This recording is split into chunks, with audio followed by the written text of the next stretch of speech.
कहा जाता है कि दिल्ली की गद्दी का रास्ता उत्तर प्रदेश से होकर गुजरता है और उत्तर प्रदेश की सबसे हॉट सीट इत्र की नगरी कन्नौज है, जो कानपुर देहात की रसूलाबाद विधानसभा को भी जोड़ती है। कन्नौज लोकसभा सीट का चुनाव बेहद दिलचस्प होने वाला है। इस बीच हमारे संवाददाता ने बीजेपी प्रत्याशी सुब्रत पाठक से खास बातचीत की है। क्या कुछ उनका कहना है, सुनवाते हैं।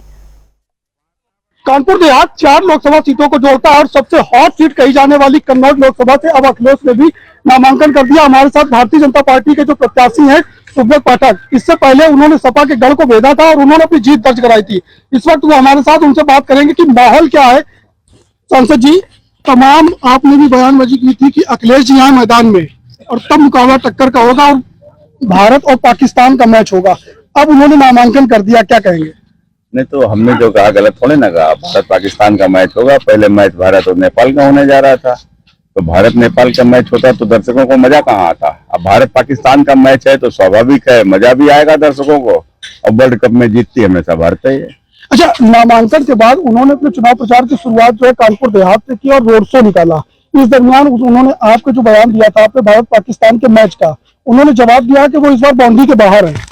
देखो, ऐसा है ना कि उनको क्रिकेट खेलने नहीं आता है और हम लोग ऑफ स्पिनर हैं। हम बाउंड्री के बाहर से भी फेंकेंगे तो गेंद घूम के कहाँ घुसेगी पता ही नहीं चलेगा। अच्छा, एक चीज ये भी है कि लगातार 2 मतदान जो हो चुके हैं शहर के, उसमें मतदान फीसदी बड़ा बेहद कम रहा है। इसको लेकर किस नजरिए से देखते हैं? क्योंकि विपक्ष लगातार हमलावर है। उसने कहा है कि मतदान अगर कम हो रहा है तो कहीं ना कहीं बीजेपी की हार है। नहीं, विपक्ष मायूस है और विपक्ष का कार्यकर्ता बूथों पर दिखता ही नहीं है। अब जहाँ जहाँ मतदान हुआ आप सर्वे करो, विपक्ष का बूथ ही नहीं है। बस्ते पे कोई बैठ ही नहीं रहा है। तो जब विपक्ष बूथ पर आएगा नहीं, बैठेगा नहीं, और वो पहले से ही मतलब उसको क्या कहना चाहिए, मायूस है कि मोदी जी फिर से आ रहे हैं, हम रोक नहीं पा रहे, तो उन लोगों का वोटिंग परसेंटेज डाउन हुआ है।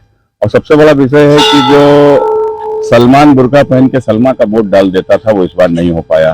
तो ये भी एक बड़ा कारण है कि बुर्का उठा के वोट जो चेक हुए हैं उस कारण से वोटिंग परसेंटेज कम हुआ है। अच्छा, अखिलेश के नामांकन के बाद कन्नौज से तमाम यादव समाज जो था उनका एक बयान आया है कि क्या कन्नौज में यादव नहीं थे जो हमेशा अपने घर परिवार का व्यक्ति उतार देते हैं?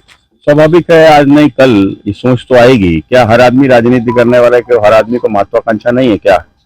जिस यादव समाज ने उत्तर प्रदेश में नेता मुलायम सिंह यादव के जैसा व्यक्ति दिया हो, उस यादव के समाज के पास में आज एक व्यक्ति इस योग्य नहीं है कि जो लोकसभा का चुनाव भी लड़ सके उत्तर प्रदेश में कहीं से भी। जहां जहां पर भी यादव लड़ने की स्थिति में है, लड़ सकता है, मजबूत उसकी संख्या है, और वहां के ऊपर आज सिर्फ और सिर्फ परिवार, चाहे कन्नौज हो, चाहे वो मैनपुरी हो, चाहे वो आजमगढ़ हो, चाहे वो बदायूं हो, चाहे वो फिरोजाबाद हो, 5 की 5 सीटों पर एक ही परिवार के लोग। तो निश्चित रूप से अब समझना ही चाहिए, लोकतंत्र में तो सबको अधिकार है। जब एक चाय बेचने वाले का बेटा, एक बर्तन धोने वाली का बेटा मोदी देश का प्रधानमंत्री बन सकता है, तो आम आदमी, आम यादव सांसद क्यों नहीं बन सकता? अच्छा, एक सवाल ये है कि दिल्ली का जो रास्ता है वो यूपी से होकर गुजरता है और 80 सीटें हैं। तो यूपी से होकर जा ही रहा है, फिर से जाएगा। उनका मानना है कि गठबंधन इस बार हावी रहेगा। ये कहाँ, ये तो हर बार उनका मानना होता था। जब बसपा के साथ गठबंधन था तब भी उनका मानना था, और उसके बाद में फिर अभी उनका गठबंधन जब कई दलों से 22 में था तब भी उनका मानना था।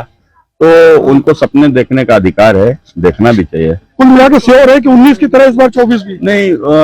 देखो, 14 से बड़ी 19 थी, 19 से बड़ी 24 है। आप देख लो, आप गाँव जाओ, पता हो जाएगा, आपको समझ में आ जाएगा। देखो, मोदी के प्रति भरोसा है लोगों को। पहली बार देश में एक ऐसा प्रधानमंत्री आया जिसने हर घर तक केंद्र सरकार को पहुंचाया। नहीं तो बताओ कहाँ से होती थी सरकार।